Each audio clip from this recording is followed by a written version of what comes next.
Hello બાળ મિત્ર, હું વૃંદા. હું તમને મારી ખુશીની વાત કરવા આવી છું અને એ ખુશી કેવી રીતે મળે તેની પણ વાત કરીશ.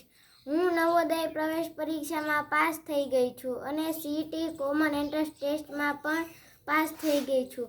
કોમન એન્ટ્રન્સ ટેસ્ટમાં મારે 111 માર્ક આવ્યા છે. સમગ્ર ગુજરાતમાં હું 7મા ક્રમે છું, પરંતુ હું તો નવોદય વિદ્યાલયમાં જવાની છું.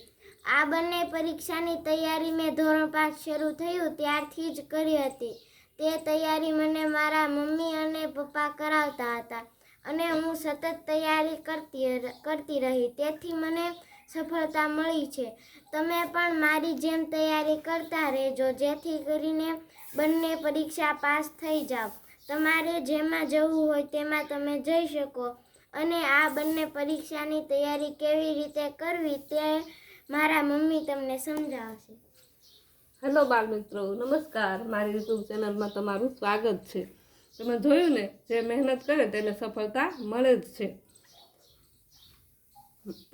મેં અગાઉ પણ હવે નવોદય વિદ્યાલયમાં જે પ્રવેશ પરીક્ષામાં જે પૂછાય છે તે યુટ્યુબમાં વિડીયો મૂકવાના શરૂ કરી દીધેલા છે. અને તે જો તમારે જોવાના બાકી હોય તો તમારે જોઈ લેવાના. અને જો તમને સમજાય નહીં ને તો વિડીયોને વારંવાર પુનરાવર્તન કરવાનું. અને પુનરાવર્તન કરવા છતાં પણ ન સમજાય તો મને કોમેન્ટ કરજો, હું તમને બીજી વખત સમજાવીશ.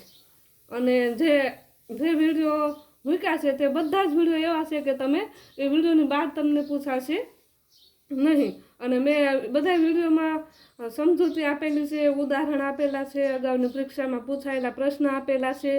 આ બધું મૂકેલું છે તો તમારે જોઈ લેવા, જેથી કરીને એક પણ માર્ક તમારો જાય નહીં. અને હવે બીજી પરીક્ષા જે આવે છે, જે પરીક્ષા આવે તમે ધોરણ 5માં ભણો છો ને તો તમે આપી શકો તેવી પરીક્ષા જે સીઈટી કોમન એન્ટ્રન્સ ટેસ્ટ એવું કહેવાય તેને. અને તે ધોરણ 6માં એડમિશન મળે ને એના માટેની હોય. તો તેની તમને હું થોડીક માહિતી આપું તો તેમાં તમારે જો સારા માર્ક આવે, સારું મેરિટ બને ને તો ગુજરાત સરકાર દ્વારા જે નવી સ્કૂલ ખોલવામાં આવેલી છે ને એમાં એક સ્કૂલ છે કે જ્ઞાનશક્તિ રેસિડેન્સી સ્કૂલ, પછી બીજી છે કે જ્ઞાનશક્તિ ટ્રાઇબલ રેસિડેન્સી સ્કૂલ, પછી ત્રીજી રક્ષા શક્તિ સ્કૂલ અને ચોથી મોડેલ સ્કૂલ. આ મોડેલ સ્કૂલ છે ને દર તાલુકામાં હોય. જો તમારે સારું મેરિટ આવે ને તો આ ચારેય સ્કૂલ છે ને તેમાંથી તમે કોઈ પણ પસંદ કરી શકો અને તમારે જેમાં જવું હોય તેમાં જઈ શકો. અને જો તમારે સ્કૂલમાં નથી જવું એવું હોય તો ગુજરાત સરકારે જે મુખ્યમંત્રી જ્ઞાન સેતુ મેરિટ સ્કોલરશીપ યોજના જે શરૂ કરેલી છે ને તેનો લાભ તમને મળે. પણ એના માટે તમારે સારું મેરિટ હોવું જોઈએ.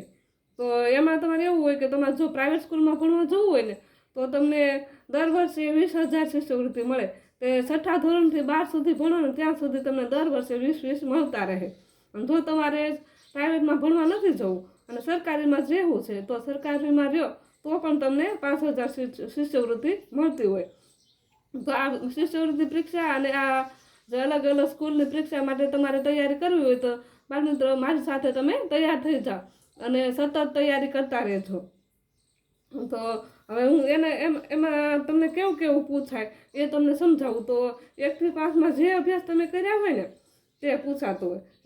તેમાં છે ને તો 30 માર્ક હોય તો ગણિત હોય, 30 માર્ક ગુજરાતી, 20 માર્ક ગુજરાતીના હોય, 20 માર્ક પર્યાવરણના હોય અને 20 માર્ક હોય ને હિન્દી અને ઇંગ્લિશ, અને 30 માર્ક હોય એ તાર્કિક ક્ષમતાના હોય. એમ કરીને કુલ 80 માર્ક 120 માર્કનું પૂછાતું હોય. અને આ બધા વિષયનું હું તમને તૈયારી કરાવીશ, પૂરેપૂરી તૈયારી કરાવીશ.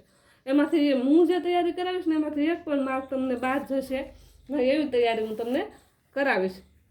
અને એના માટે તમારે પણ તૈયારી કરતા રહેવું પડે.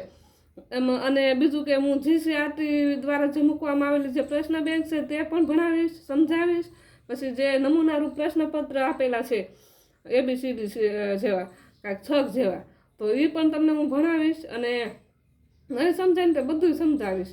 અને પછી એ સિવાયનું કે ધોરણ 5ના પાઠ્યપુસ્તક હોય, પાઠ્યપુસ્તક અને સ્વાધ્યાયન પોથી તેમાંથી પણ તમને પૂછાય ને એવા મુદ્દા જે છે ને હું અલગ અલગ તારવીશ.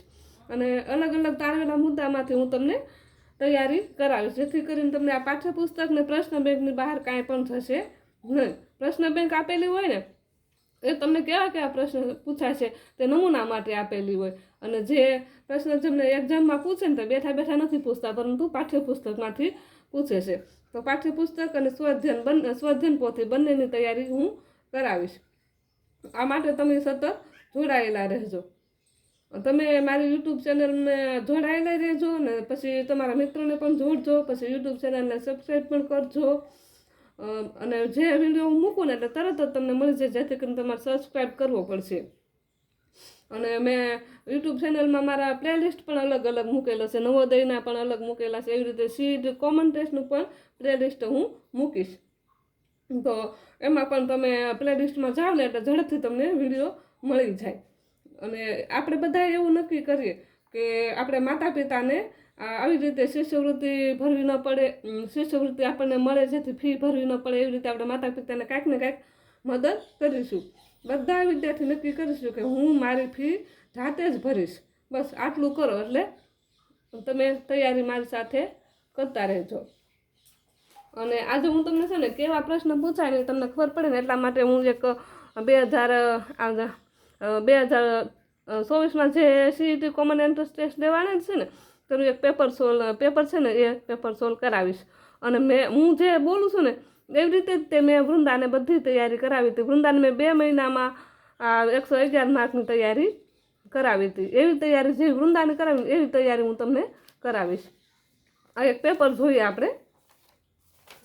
મારે છે ને C વિભાગનું પેપર છે, એટલે મારે પહેલાં ઇંગ્લિશ આવેલું છે, બરાબર. તો એમાં જો પ્લુરલ ઓફ ઓક્સ ઇઝ, એટલે અહીંયા એમ તમને પ્લુરલ એટલે શું, તો કે પ્લુરલ સિંગ્યુલર ને પ્લુરલ આવે ને, તો પ્લુરલ એટલે બહુવચન થાય. એટલે ઓક્સનું બહુવચન તમને પૂછેલું છે.